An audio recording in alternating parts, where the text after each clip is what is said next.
Hello వస్తున్నా.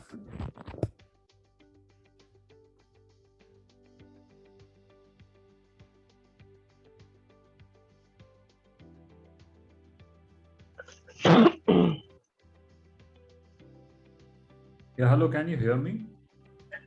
Yes, sir. Yes, sir.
Good evening, everyone. I'm audible to you. Yes, sir. Yes, sir. You are audible. Yes, sir. You are audible. Yes, sir. Thank you. Welcome to Odin Talk live session. Today we have instructed. Hello, sir. Hello, yeah, I can hear you. Yes. And everyone during the session, please keep your audio on mute, so the session will be not disturbed. And if you have any doubts, you can ask the end of the session. Okay. Sir, over to you. Okay. So thanks, group of students for joining in. So thanks for the opportunity to talk about this particular topic on manufacturing and the retail analytics with more focus on manufacturing as such. And so just a brief introduction about myself. I'm Bharat Ram, and I lead the data science practice here with DuPont Sustainable Solutions, and been with them for close to 1 year, carry with myself close to around 18 years of experience, and have worked across multiple domains, like started with BFS, then moved to retail, then with oil and gas, and with pharmaceuticals, worked across different domains. And so that's a brief background about myself. Without further delay, I would start with the presentation. So what we're going to see today is more of applications of analytics in the manufacturing industry.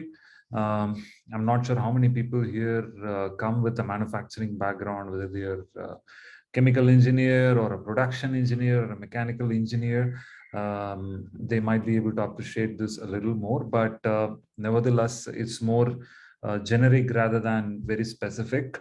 So I think anybody who would want to venture their career into the area of data science, especially into the manufacturing area, would definitely benefit from this session. So with that, I'll start the session now. I'll just share my screen. Give me a minute. Yeah.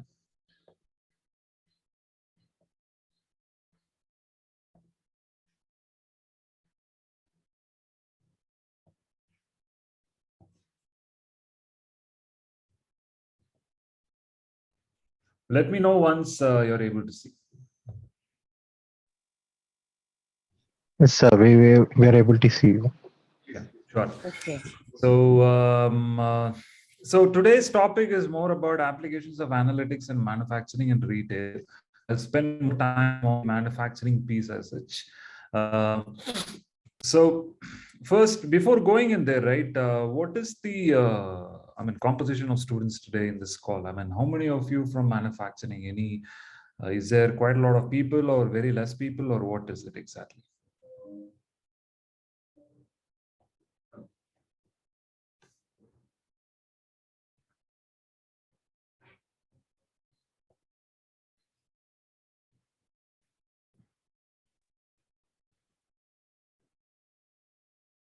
Okay, is anybody speaking or anybody typing?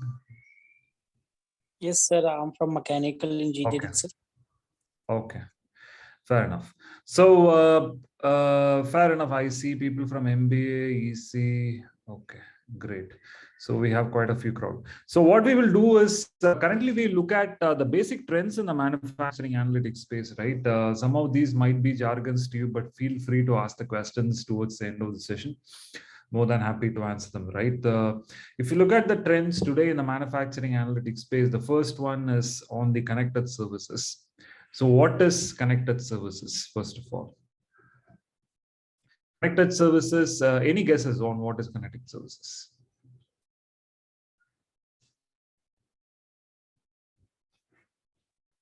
Connect the services from one layout to another. No, yeah, that's a very generic definition. Anything a little more specific? Post sales, after the sales, service type related. Okay, that is one probable use case remotely. Yeah, annual maintenance in terms of if it is a what is elevators things, then the field mechanics will go and repair. Yeah, that is one good use case. Good. Any other guesses? Supply chain management, like transportation from Okay. user to factory to user, the products reach. Good. Fair enough. So good answer. So with that, what we will do is we will look into what exactly is connected services, right? What is this business case? So user behavior captured in real time, right? You can see the picture on the background. It's a automobile. A lady is driving, wherein you have a screen in front of you which almost displays every parameter inside the car, and it also is connected through internet to the manufacturing company, right? So today, if you're driving a BMW or a Benz, you're completely connected, right? The company can actually kind of figure out what is the speed you're driving, what is the total number of times you apply a brake, and how many sharp cuts you have taken, what is the average speed, etc. All those monitoring can be done sitting remotely. So that's what I meant by connected services. So as somebody said, right, customer service today can actually happen without you even calling the company. The moment they see that the car has run a certain kilometers, because of the connected services, they can automatically send a service person to come and do the service. Or the moment they see that there is a problem with the brake, then they can automatically send a service person to come and service, right? So monitoring all the equipments has become so easy because everything is connected. And what is the other advantage of this, right? It helps reduce the insurance cost. So today, what happens is most of the time the insurance is evaded because we always do it we don't do anything probably, right? It's almost like after the incident has happened, we go and claim for an insurance, which means that the heavy cost. But if the insurance company clearly knows what is the behavioral aspects of this driver, right? They could probably change the premiums that they to the customer. So if you're a very rash driver, they would probably charge a higher premium because they know for the fact that you will come for a claim sometime. And so where are these connected services predominantly used? Number one is in automobiles, the second one is in high scale equipment, mining, etc. Building sensors. Mining is the important use case because mining, people actually go underground. There is a very high temperature and there's a hell a lot of hazardous materials inside. And the materials are all extremely powerful. And if something wrong happens, then the lives are at stakes, right? So that's why most of the equipment that you use in mining are very well connected, be it Sandvik Asia or be it any other company which provides you the manufacturing equipments. So that's predominantly the use case, right? User behavior captured in real time, like we spoke about in automobiles, helps in monitoring the equipment, real-time maintenance, like again, we spoke about automobiles, reduce the insurance costs, wherein they can monitor everything and then do the preventive maintenance as and such so that there is no issue. And where are these predominantly used? It's majorly used in automobiles, high-scale mining equipments and building sensors, etc. So that's on the connected services as such, right? So with that, we will go to the next part, which is more on, let's say, smart factories, right? When I say smart factory, I mean, it's more or less the use case is similar to what we saw earlier, but the only difference is here, the smart factories, everything is connected even between sites and everything is connected even between the workers who are working remotely on the site. And all the data is available in your data warehouse, which can be used for any further analytics at any point in time. So what does it really mean, right? It's a self-adaptive machinery to enhance efficiency. So for example, let's say the pressure has increased beyond a certain point, which is not possible for that equipment to handle. The self-adaptation which happens, which reduces the pressure automatically. That's how that happens is because of the sensors that were attached to it. The real-time insight into the maintenance is very similar to what we saw earlier. Like, for example, we observe there is a leakage in a certain area which your sensor is capturing. Then there is a preventive maintenance that can be done then so that you avoid unnecessary cost, right? And the cost is just not about replacing that equipment or repairing that equipment. The cost is more towards if there is a problem and I shut down the refinery, then you lose the entire production for the next 4 or 5 days or probably a month also if it's a very fatal incident. So which means there is a lot of cost involved. You lose a lot of business.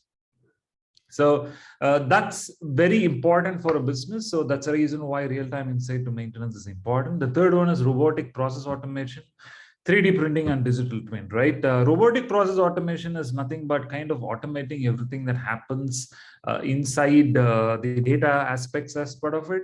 Like there is hardly any manual intervention involved, like moving different valves or fitting different nuts. Most of that happens through robotic process automation. The next one is a digital twin. Digital twin is, I mean, how many of you here actually know what is a digital twin?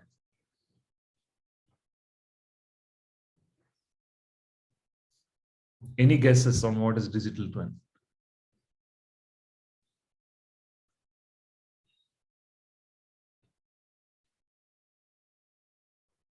It's a digital trend or footprint? Digital twin. Sure. No, sir, we haven't heard, sir. Sorry? No, sir, we haven't heard, sir. Okay. So, So something It's using algorithm built to replicate Exactly. real-time machinery. correct. real exactly. thing with computer. Exactly. So digital twin is the talk of the day today, right? For example, let's say you want to build a very complex equipment and you are not very sure whether that equipment will fit into the needs of your particular factory. So earlier what used to happen is you keep on building, at the end of the day you go and try to fit that equipment, but you finally realize that it is not fitting into it. Or for that matter, I mean, setting up an entire plant, right? Will the plant operate properly if I go with particular kind of layout? Will the plant operate properly if I go with this kind of manufacturing line, right? So today you are able to do all of that because you're creating a miniaturized digital version of the entire factory.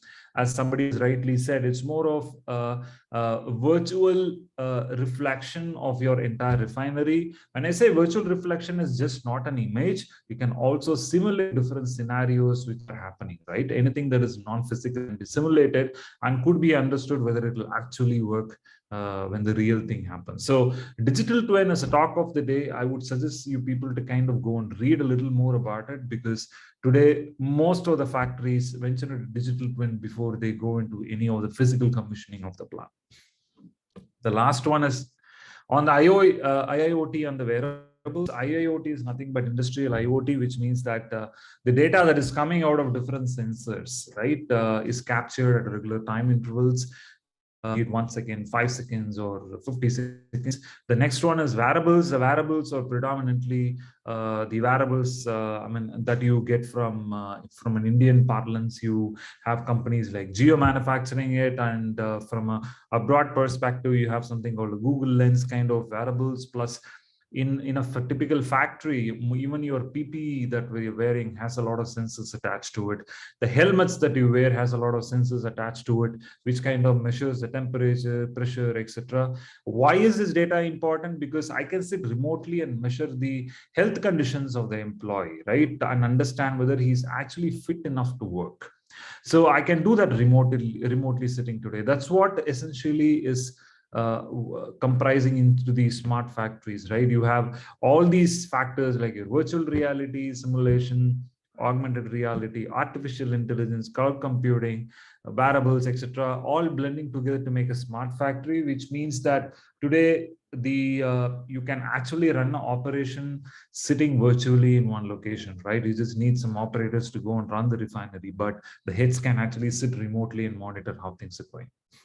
So that's on the smart factory piece. And let's go to the next one, which is Industry 4.0 and the digital economy, right?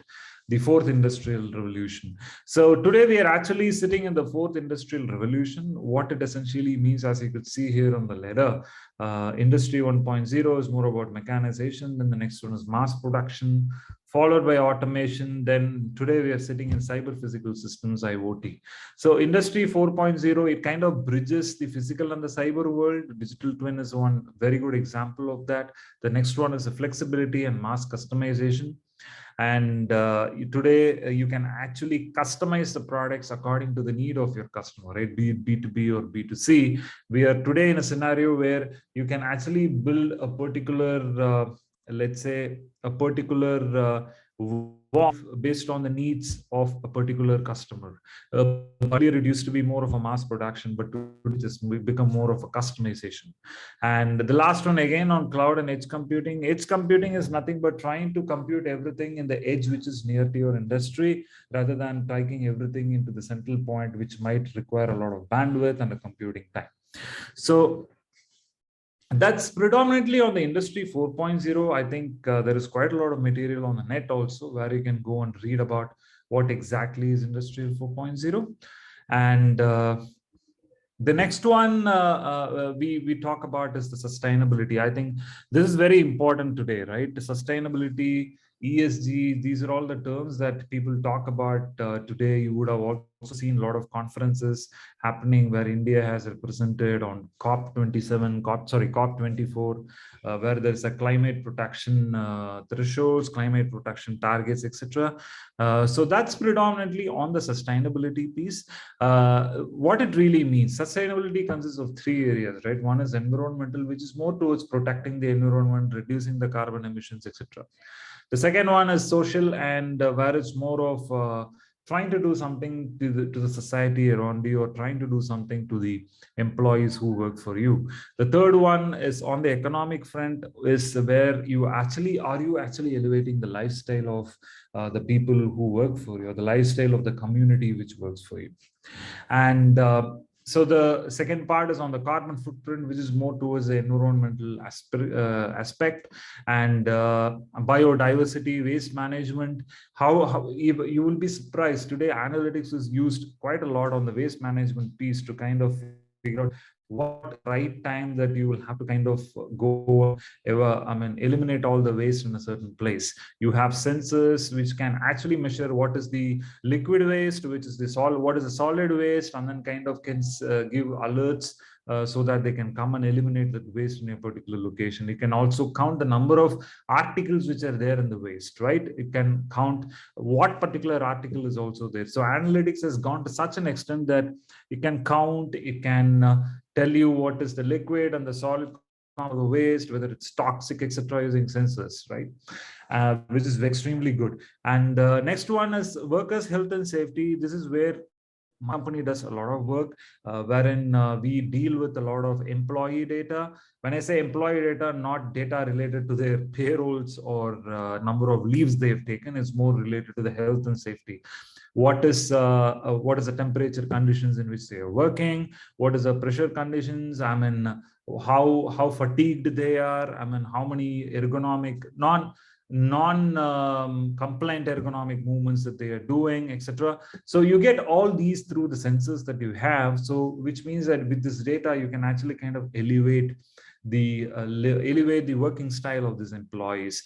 And the next one is on the incident management, right? If you see mostly in the area of chemicals, mining, etc., any incident happening results in a lot of deaths, which is definitely not acceptable to any organization. So we try to improve the lives of the employees by reducing the number of fatalities. And how do we do it? We try to understand why a particular incident has happened. What are all the factors that led to it? Can we use data analytics to figure out what exactly has led to that incident? Can we use data analytics to figure out is there any series of events which has actually led to this? Can we use data analytics to figure out what kind of body part gets injured more, etc. So that's on the improving communities workers' health. The last one is on the compliance, governance, and risk management, where it's more of an audit work that we do on the sustainability space, right? Are we really compliant with the government norms, or are we compliant with the overall country norms? It's more of data analytics that happening in the reporting and the dashboarding base in the sustainability. So that's more or less on the sustainability. And I'm going a little fast because I want to reserve some time for the questions later. So that's predominantly on the manufacturing. What I would do is the next slide is on the retail analytics, which I'll quickly finish before we jump into the question. We can probably use 15 to 20 minutes on the questions piece, right? Now we jump into the retail analytics space. In this retail analytics space, I've kept a lot of slides, but I think this is very important. What I'm projecting to you is more important purely from an application perspective. As you could see in any retail industry, it starts with sales and merchandising, wherein they procure the products. Then next one is revenue and category management, where you actually try to design the right price, design the promotion campaigns, etc. The third one is on marketing analytics, which is more customer oriented. What are the two different products that sell well to? How do I improve the loyalty of the customer? Can I understand something more about it? Third one on the attribution model, right? Attribution model is more towards understanding which particular campaign actually led to the customer response. Let's say you've contacted the customer 10 times. What that point in time wherein the consumer actually became your customer. So that's a more analytical part of it. And the next one is on the operations, and you do quite a lot of work on the vendor optimization, contract analytics, demand forecasting. I'm not going deep into all of these areas because I think this is more for you to kind of read upon, because if I go into deep into any area, that itself will take a lot of time. And operations, supply chain, I think people from the mechanical background can kind of appreciate this. Inventory modeling. Today, you have a lot of inventory modeling algorithms built into the SAP systems or ERP systems, and network optimization is trying to figure out what is the right route kind of get your supply chain, what is the right route for your entire data warehousing. And predictive maintenance more towards identifying when a plant will have a certain failure of an equipment and trying to stop it then and then. The last one is on the support, which is more towards RPA, which is again process automation, and social media analytics. So this is more or less what happens in retail analytics. I will not go a little more. I will not go deeper than this because I think this itself is a vast topic. Maybe sometime later you guys can go and read about it and understand. If you have any doubts, you can always reach out to me on LinkedIn. So that is more or less what I have for today. And I think we spoke quite a lot about the manufacturing analytics, the last part on the retail analytics. What I would do is, I'll go to the first slide. You guys can kind of ask me questions on if you have anything on each of these areas. I'm happy to answer. Feel free to kind of ask anything. I mean, if I know it, I'll tell you. If I don't know it, I'll upfront tell you so that you can go and read about it, or probably suggest you some areas where you can go and read about it. Okay, so that's overall my presentation, and we can now go to the questions. Yeah, hello, sir. Yeah. So, isn't like more AI than data science? Because you have suggested that like now those industries are going 4.0. So it would with the shortage of employee, don't you think, sir? Yes, definitely. There is a lot of shortage for typical data science professionals, right? I mean, that's the reason why today, if you even go to the recruitment world, you actually don't find the right data scientists. You either find people who are pretty good in reporting, or you either find people who are extremely good in mathematics. But the blend of somebody who understands the business and also understands the math behind it is very less. And so that's where I think many schools like you and all are trying to build someone who can actually have that, and which the industry can ready-made use. Yeah. Okay. And sir, how to choose that type of company? Because I'm from mechanical background, so I have opted this course. So how can I choose those type of companies that will fit my profile? Where to choose, sir? What you will have to do is, I mean, I don't know your background. I mean, you already have an engineering background. Yes, sir. What is it? Background. You already worked, or you're fresh out of? No, I'm a fresher, sir. Because I have worked for like 10 months before the corona. That's all. Got it. So, for freshers like you, I would suggest you should ideally look for companies for the data analysis, right? So, and you find those opportunities either through LinkedIn, or you will see some walk-in drives happening for big manufacturing. For example, Reliance and all, there is a lot of walk-ins that happen. So you will have to keep scout for those opportunities in one of these jobs. And that's the only way to get it, and try to network through people in LinkedIn and kind of float your profile. And okay. More than that, I mean, it's a matter of the hard work that you put, and also a matter of luck, right? Hard work is the only thing which you can control. So you will have to kind of start networking with people and try to understand if they have any opening. That's the only way to do, because companies will not reach out to you for this. You will have to try to do that yourself. Yeah, sure, sir. As sir, how is AI depend upon data science, sir? How to mix those things today in today's scenario?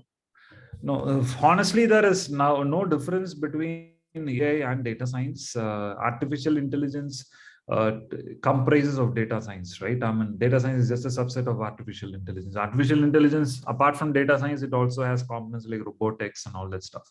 So, for question, there is nothing called bridging AI and data science. Data science itself is a subset of the overall AI part of it. So today people call data science as AI, and vice versa, which is actually not true. Artificial intelligence is a bigger part than the data science part of it. Okay.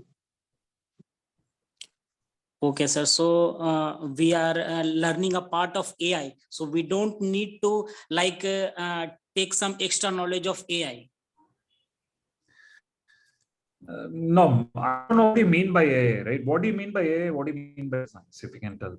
Actually, sir, artificial intelligence, and nowadays the car companies are using mechatronics, the sensors for all over, 4 sensors for 4 cars, 2 sensors for, 2 wheels. like ADBS system or traction control system. So yeah, they were using microchips for everything. Correct. Nowadays the Tesla are using mechatronics function wholly.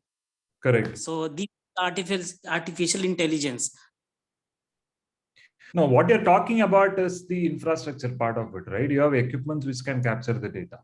And with that data, what are you going to do is where your intelligence comes in. You can use data science techniques to build that intelligence. So artificial intelligence is not something separate, right? It comprises of building the infrastructure, which is all these sensors and everything. The next part is the actual engine, which is your data science algorithms. Okay, so do we have to take some extra knowledge about their mechatronic parts in order to do the data science thing? No, not if you have it, it's good, but I don't think it's mandatory if you really want to work, if you want to join at a junior level, right? People don't expect you to understand the instrumentation sure. aspects of it. Okay, sir. And sir, you have told me you have give the insights of the total industry. So is there any master class, sir? There were some classes organized by TCS or something like that on some small topics. So is there any class about that? Because we really want to understand the industry right now. We don't have that kind of If you really exposure. want to understand the industry, the best way to understand the industry is through experts talking on that. Otherwise, you can, there are a number of, videos available in YouTube. Plus, also there are few courses, like if you go to Coursera and then talk about manufacturing analytics, you'll find few courses which actually teach you what happens in the industry. I think those are the best way is to learn from people who have worked in the industry.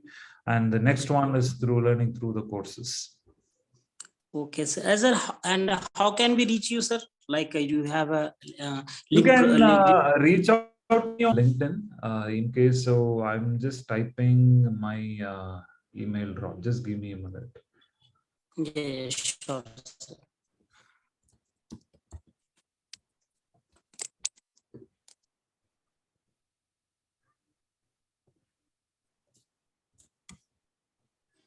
So you can reach out to me on this. I just put it on the chat screen.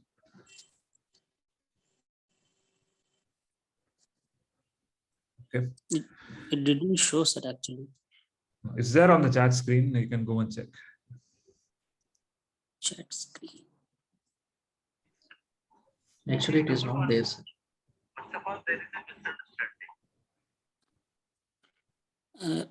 Actually, sir, there is nothing on the chat, sir.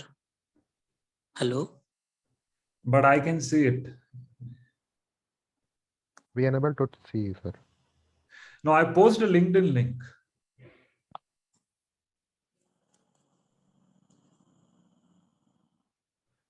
Oh, sorry. I think it has gone as a direct message. Sorry. Wait. Sir, 1 minute. I don't know how to send it to everyone. Everyone in the meeting. It now again. Yeah. Yeah. Now it should be there. Yeah. Yes. Yes, sir. We are able to see it. Is there any existing a smart factory, totally a smart factory? Yeah, there are. If you look at some of the shipbuilding industry, they are all completely smart factories. Some of the shipbuilding industries which are there in APAC in Singapore, or some of the shipbuilding industries in Europe, they are completely smart. Everything is monitored. You can actually sit at your home and monitor what is happening. Okay, no, sir, but I have asked for India, sir. In India, no. India, we are still to graduate. We are just going towards that route. We have still not reached. Today in India, there are some of the companies which are still in the area of venturing into the digital space, investing on the infrastructure. So we are just going there. Okay. Sir, what is hyper automation, sir? Hyper automation, good. The thing is, the reason why I did not go much into it is hyper automation is more or less very similar to customization that I spoke about, and also about trying to end to end, you don't even have any manual intervention in generating a product, right? That's called hyper automation. I mean, the robots take care of the entire manufacturing, and the requirement comes to your SAP systems, which is automatically taken and then thrown to your design systems. And the delivery also happens completely without any manual intervention through the respective warehouses. That is the hyper automation part of it. So this also comes under the Industry 4.0 norms. Yeah, correct. Correct. Okay. Okay, sir. Thank you. Hello, sir. Okay, everyone, are there still doubts you want to ask? Yeah. Hello. Hello, sir. Yes, Suresh. Yeah. Okay, you can continue. Yeah, sir. These days, I think in the newspapers and news channels, we see that a lot of layoffs have happened, and the topmost companies from Amazon, Twitter, and so on. So what about that in the freshers? I think in the data science field, how it is affected from these type of scenarios? Could you please explain me? So, honestly, you guys don't have to worry about the layoffs in this space, because the layoffs, if it happens, it generally happens at a very high level, right? It generally doesn't have lower level. The lower level, the freeze happens, but I don't think data science is going to be affected big time, because if you look at it, the number of data science professionals in any company will be minuscule. There is nothing that the company is going to gain out of kind of throwing them out. So you don't have to worry about it. Companies like Meta, etc., they have fired, I agree. But you have to understand that firing also takes care of only the non-productive employees, right? Firing is not always wrong. I mean, if you fire the right employees, if you fire the employees who have to be fired, then there is nothing wrong to it. So 1% retrenchment is pretty common in any industry. Now that it has come on news, people talk about it, but Amazon has a policy of retrenching 1% every year, the low-level performers. So you should not really worry about it. And data is not a field which can directly affect decision, because data science to a large extent is more towards trying to improve sales and also reducing your cost with a minimal investment. So I think a data science function will not suffer that much, as far as my opinion is concerned. Sir, I have another question for the specific for manufacturing domain. So in manufacturing domain, what kind of tools generally used? We are learning now Python and SQL as a primary tools. So can you guide us for that? Which kind of tools are generally we are using in manufacturing? It's the same thing, right? Manufacturing industry, there is no specific tools. It's generally the Python is what is used across any manufacturing facility, because Python at the end of the day can be integrated with any service you have. So I think if you're learning Python, that should be all. But for people who are looking into more from a business intelligence or reporting data, typical visualization kind of work, tools like Tableau, Power BI, these kind of tools would be more interesting to look at. Okay, sir. Thank you. So previously in offline condition, like Minitab kind of statistical analysis softwares were widely used. Now everyone's switching to Python and this reporting. Correct. Yeah. Thank you, sir, for your guidance. Hello. Hello, sir. Good evening, sir. Okay. Sir, I am Rakesh from Odisha. So, actually, I am working in a manufacturing company. It's a Vedanta Aluminum Limited. So I am working in a production unit. So which type of project is suitable so that I can switch into the business excellence team or something like? I'm sorry, I don't have much idea about what the business excellence team does. But if you're asking about yeah. Yes, sir. Yes, they are working on like data science, data analytics, like something where the products lagging behind or something like this type of job they are doing. So, in which type of project I have to do so that I can show there to change my job role? No, I think you will have to work on something like, since you already work with VAL, you would probably have access to some of the data, right? So try to use some of the techniques that you have learned in your course and then apply to that data that you have, and try to build either a model or a very simple visualization kind of stuff and try to showcase it to your superiors, and which kind of tells them that you are capable of something, right? And using that, you can move to the other teams. So build something rather than just telling I've done a course. Try to build something and showcase it. Only that will get you the credibility. Okay, sir. Thank you, sir. Hello, sir. Yeah. Sir, this is Arpit. Good evening. Sir, since data science and analytics is booming in India, IIMs and some other colleges have come up with their specific courses on the domain. So, Right. so what's your opinion in order to enter the industry for a fresher? How much important it is to have the data analysis master's degree or MBA degree, especially for a non-BTech graduate? See, it depends. It's a perception-driven thing, right? Some of the organizations are very adamant that they need only engineers. And for example, if you go to a manufacturing company, they would always prefer engineers. But if you go to a typical, let's say, a retail company, they would probably prefer MBAs, not a manufacturing, not specifically engineering folks. So the answer to your question is, for people from a non-technical background, you still can venture into different paths. You might not be able to get into the pure mathematics aspect of it, but your career is definitely open to the visualization aspects of it, because even in my company, we had recruited people who are from a BCom background or a non-technical background for some of the roles. So I think it depends on company to company. There is no formula like a non-technical background. If they do it, they'll get recruited. It depends on company to company. You will have to scout for those opportunities. That's the only way through which it happens. Okay, sir. Thank you. Hello, sir. Yeah. Sir, what would be the role of data engineer, like in manufacturing units?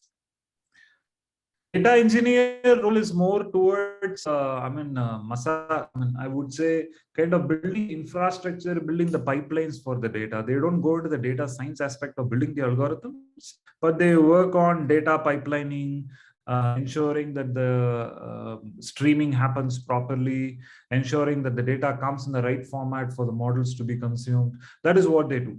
That's the role of a data engineer as such. Okay, sir. So, like, if we are going to get placed in a manufacturing company, so will be they asking about our mechanical questions on the mechanical questions? Because no, I do not know, honestly. They might ask if you're a mechanical engineer. It's always good to be prepared with a little bit of things from your undergraduate. Okay, sir. Thank you. Hello, sir. I have a question. As you were talking about this data visualization, so along with Power BI, which are the skills we need for, to go into this stream, sir? No, as I told you, I mean, the industry standard tools are all Tableau, Power BI and stuff. So if you have expertise in these tools, Tableau, Power BI, I think you will definitely have an edge over people. And also try to build something using these visualization tools, which will showcase in your profile. Like you have, for example, Tableau, you have an open platform where you can publish your work. So try to build something so that people can recognize your work. Okay. So it's like building dashboards, showing our work in dashboards, how creatively we are doing through Power BI. So this Power BI is sufficient to build this dashboard, sir? I mean, any Python knowledge or something? No, you don't require just a Power BI and a basic understanding of data massaging, a little bit of SQL, I think is enough. Okay. Great, sir. Thank you. Sir, it's sir, it is the question for the previous one. Sir, what were the tools required for data engineer in manufacturing industry? That is Python and SQL is sufficient or a few more?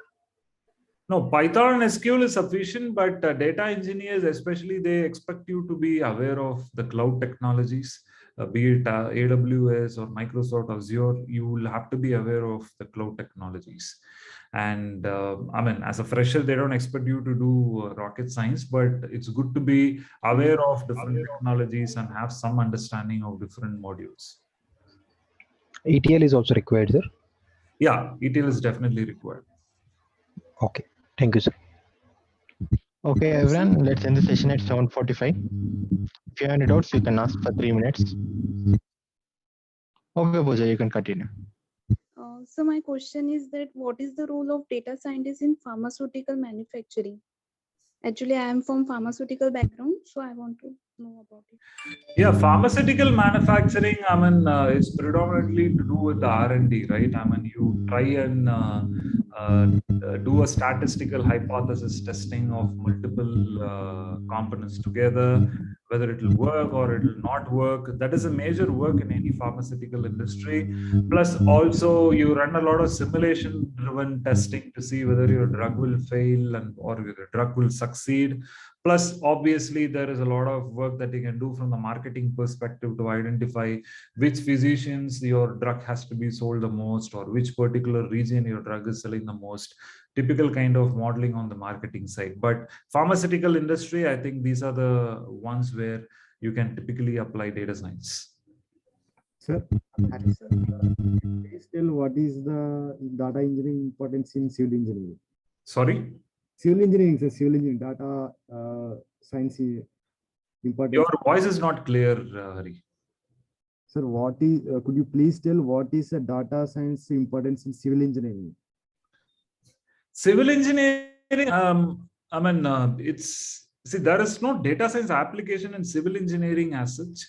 But if you look at industries which predominantly work on civil engineering, like, for example, shipbuilding, or for that matter, building and construction, these kind of companies would look for somebody who understands the construction aspects, which is more of the civil aspects, plus also has a good understanding of the data science. I think that is where you will kind of contribute, because you already have the domain knowledge. Like, for example, if I have to build a very large scale commercial facility, and in data science, can you actually figure out things like what is the probability of an incident happening if I build a structure this way versus that way? So you can use data in those kind of areas. Hi, sir. Hello. Yeah. Sir, being a non-tech, basically I'm from pharmacy background. So, sir, what I should choose, a data engineer or a data analyst? Which one should be suitable to me? Please suggest me, sir. You're asking whether you have to be a data engineer or a data analyst? And yeah, sir. Yeah, I think data analyst will suit you more because it is more business oriented. Data engineering is more technical aspect. So I think data analyst would be the right path for you. Okay, sir. Okay, everyone, time is up. Let's end the session. Hello. Hi. Yes, Soumya. Shall we Hi, sir. get a recording for this session? Hello. Yeah, can you hear me, sir? Yeah, we are able to hear you. Yeah. Actually, the session time is up. Yeah. Can I ask one simple question? Yeah, you can. Yeah. Actually, basically my background is electronics and in communication engineering background, and I have learned the full stack Java developer course. So, the area where I have to choose, I was confused. So, can you suggest me where I have to focus more to cope with the field? And See, that's what I'm trying to tell you, right? I mean, you will have to understand what is your area of interest. Your area of interest is not determined by what engineering degree that you have done. right? It's determined by what particular area that you like in the area in the field of data science, right? Is it visualization or is it modeling? Based on that, you will have to start building certain assets to it and probably start applying to those companies. Don't think that I'm an EC engineer, so I will have to probably do something only for company which is more into electronics manufacturing. It's not like that, right? Data science is a very functional area. So you will have to kind of build your expertise in one of the functional areas and then try to build on it. Yeah, actually, I was thinking and I was planning to get into data science field. I'm more interested in the business field. So, and I was just confused with that. Okay. So I want to get some, yeah. Okay. Technically, I learned the Java and all the courses which I have to develop. So I was thinking how this course will give me to develop to get a job in data science field. That is a question which you'll have to ask to Odin School, not to me, honestly. Okay, right.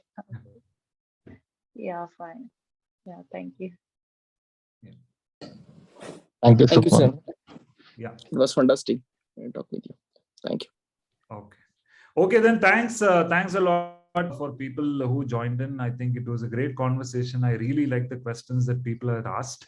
And all the very best. I've pinged my LinkedIn in the chat. So you please get connected, and then in case of any help that I'm able to provide, more than happy to do it. Okay, thank you, sir. Thank you, Bharasam, sir. Thank you for connecting with us today. We sincerely appreciate the information and advice you have shared with us today. Yeah. And thank you for your valuable time. And I hope everyone is understand that.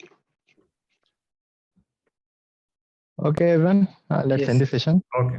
Before we leave, students, please submit the feedback in feedback session in LMS.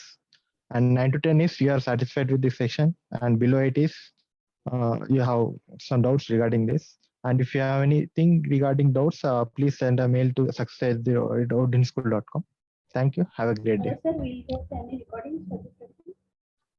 Yeah, we will present the recording by the end of the day. Okay, thank you. Thanks. Thank you. Thank you, everyone. Thank you, sir. Have a great day. Thank you, sir. Okay, let's end the session. Have a great evening and enjoy the weekend.